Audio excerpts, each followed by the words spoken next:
بسم اللہ الرحمن الرحیم۔ حضور نبی کریم علیہ الصلوۃ والسلام کی احادیث طیبہ کے اس درس میں ہم ماہ ربیع الاول کی مناسبت سے خصوصی طور پر حضور نبی کریم علیہ الصلوۃ والسلام کی شان مبارک کے حوالے سے احادیث پاک کا ذکر کر رہے ہیں، اور ہمارے جو پیش نظر عنوان ہے وہ خصائص مصطفیٰ صلی اللہ علیہ وآلہ وسلم ہے، یعنی وہ امور جو ہمارے آقا کریم علیہ الصلوۃ والسلام کی خصوصیت ہے۔ ان میں سے ایک پہلو کا ذکر ہم نے کل کیا تھا،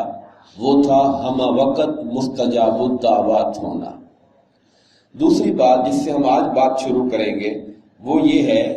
کہ ہمارے آقا کریم علیہ الصلوۃ والسلام کی ایک خصوصیت یہ تھی کہ حالت نیند میں بھی ہمارے آقا کا قلب اطہر بیدار رہتا تھا، یعنی اللہ تعالیٰ کے ساتھ حضور کا جو تعلق تھا، ہم جب سوتے ہیں تو ہمارا دل بھی غافل ہو جاتا ہے، لیکن آقا کریم علیہ الصلوۃ والسلام جب سوتے تھے تو آپ کی آنکھیں سوتی تھی لیکن آپ کا دل اللہ تعالیٰ کی معرفت کے اندر بیدار رہا کرتا تھا۔ بخاری شریف کی حدیث نمبر 1909، اور امام صاحب بخاری میں 2 دفعہ یہ حدیث لائے، 1096 اور 1909 اور صحیح مسلم کی بھی حدیث ہے۔ آپ نے حضرت عائشہ سے فرمایا، یا عائشہ ان عینی تنامان، میری آنکھیں سوتی ہیں، ولا ینام قلبی، لیکن میرا دل نہیں سوتا ہے۔ آنکھیں سوتی ہیں، دل نہیں سوتا ہے۔ یہی وجہ ہے کہ آج ہم میں سے جب کوئی آدمی سو جاتا ہے، آپ جانتے ہیں فقہ کا فتویٰ کیا ہے، اگر کوئی آدمی ٹیک لگا کے یا لیٹ کر سو جائے، اس کی آنکھ لگ جائے ایک لمحے کے لیے تو وضو ٹوٹ جاتا ہے، مگر حضور نبی کریم علیہ الصلوۃ والسلام اگر سو بھی جائیں تو نیند آپ کا وضو نہیں توڑتی تھی، چونکہ آپ کا دل بیدار رہا کرتا تھا۔ اسی لیے علماء کرام نے فرمایا کہ آقا نامدار کا ظاہر بشری، لیکن ہمارے آقا کا جو باطن تھا وہ ملکوتی تھا۔ دوسری خصوصیت یہ ہے کہ حالت نماز میں بھی انسان اگر نماز کے اندر بھی ہے اور آقا نامدار علیہ الصلوۃ والسلام کا بلاوا آ گیا ہے، تو حالت نماز کے اندر بھی حضور کے حکم کی تعمیل کرنا لازم تھا۔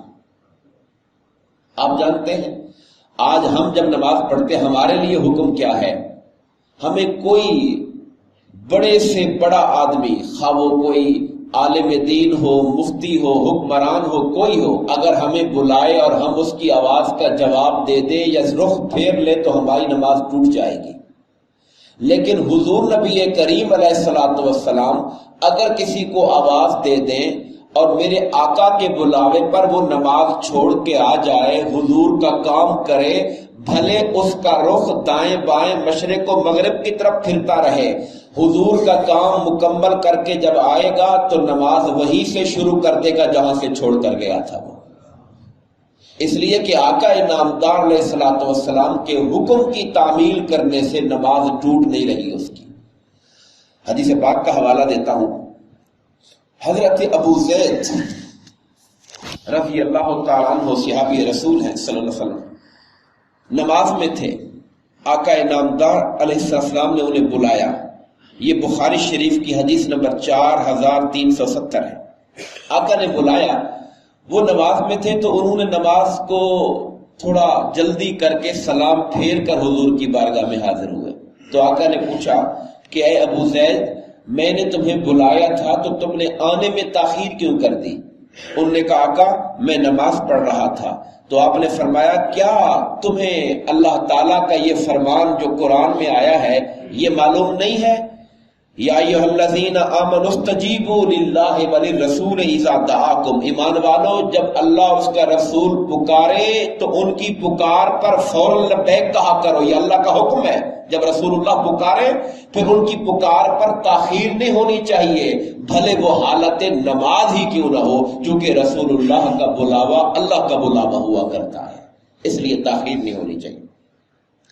تیسری خصوصیت جس کا ہم آج ذکر کر رہے ہیں وہ یہ ہے، اب ہم جانتے ہیں کہ ملائکہ کے سردار جو 4 مشہور ہیں، جن میں حضرت جبرائیل، میکائیل، اسرافیل اور اسرافیل علیہ السلام۔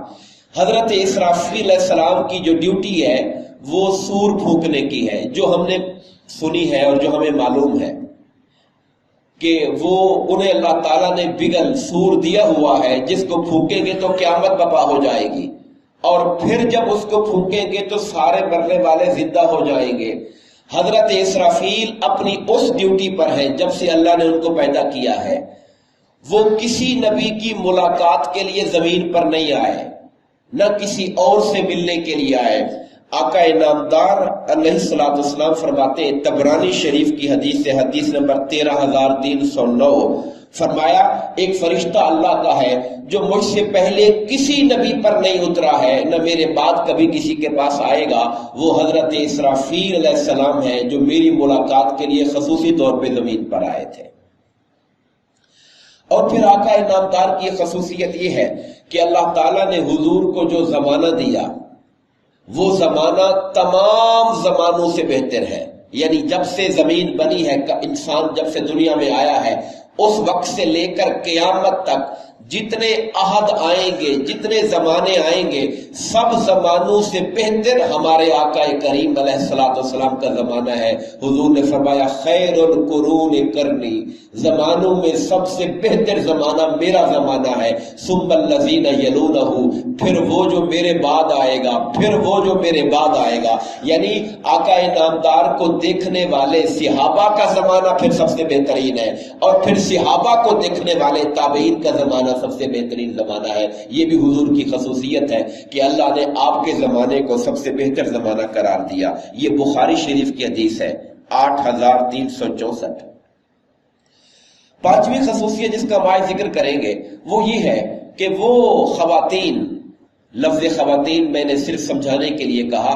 ویسے تو وہ امہات المومنین ہماری مائیں ہیں، وہ خواتین جو حضور کے نکاح کے اندر آ گئیں، ان کا سٹیٹس باقی دنیا کے نکاحوں کے سٹیٹس سے بدل جاتا ہے۔ آپ اور ہم نکاح کرتے ہیں، اگر ہم طلاق دے دیں یا ہم فوت ہو جائیں تو ہمارے بعد ہماری بیویاں عدت گزارنے کے بعد آزاد ہیں، جس سے چاہے نکاح کر لیں، جس سے چاہے نکاح کر لیں۔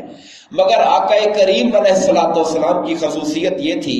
کہ جو خواتین میرے آقا کے نکاح میں آئیں اور آقا کے پردہ کرنے تک حضور کے نکاح کے اندر رہیں،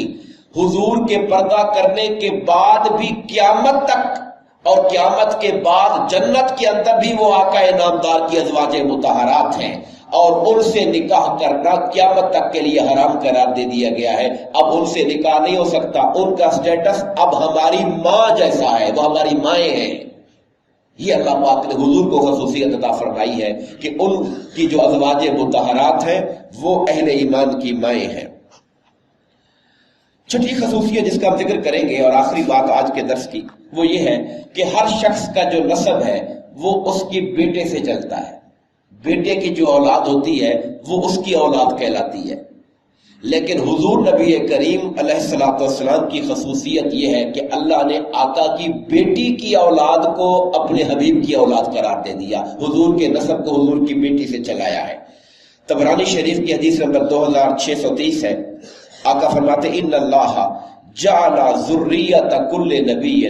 فی صلبہ، اللہ تعالیٰ نے ہر نبی کی جو ذریت اور اولاد ہے اسے اس کی پشت میں رکھا ہے، اور اللہ تعالیٰ نے میری ذریت کو علی ابن ابی طالب کی پشت کے اندر رکھا ہے، جو اولاد علی ہے وہ اولاد مصطفیٰ کہلائے گی۔ یہ آقا نامدار علیہ الصلوۃ والسلام کی خصوصیت ہے۔ ہم نے چند کا ذکر کیا اور انشاءاللہ کل بھی اور اس سے آگے بھی یہ سلسلہ چلتا رہے گا۔ دعا فرمائیں اللہ تبارک و تعالی ہم سب کو ہمارے آقا کریم علیہ الصلوۃ والسلام کی دنیا اور آخرت میں نگاہ کرم عطا فرمائے، آمین۔ وما علینا الا البلاغ المبین۔